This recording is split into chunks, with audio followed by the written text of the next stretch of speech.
Alright, now we're looking at something that, isn't a parabola, isn't a quadratic, and yet we might be able to apply some of the same rules.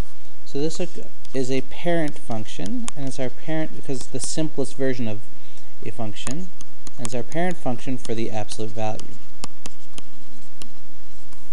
And we might remember that that vertex is at 0, 0, and it goes up in a V,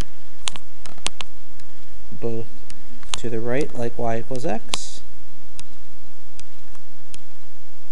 as well as to the left like y equals negative x.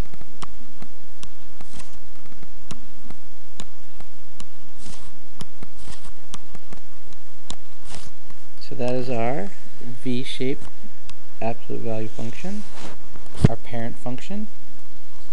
And just to look at some characteristics here, well, we could rewrite this as y equals 1, absolute value of x minus 0 plus 0. So if we just used our notion of parabolas, we would think our vertex was at 0, 0, which it is.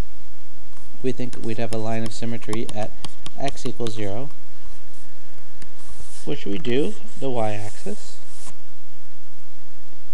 And we think that we'd have a jump pattern of 1. Now, the thing is, this parent function doesn't have plus 1, plus 3, plus 5, plus 7.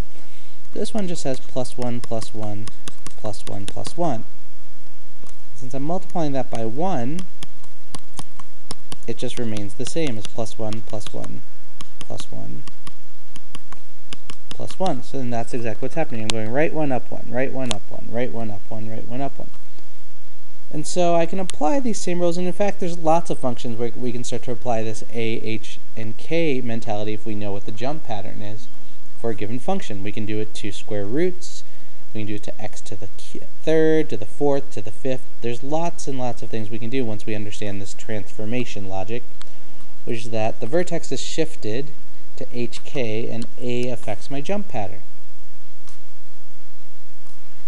So let's continue and see if we can apply it to absolute value in the next.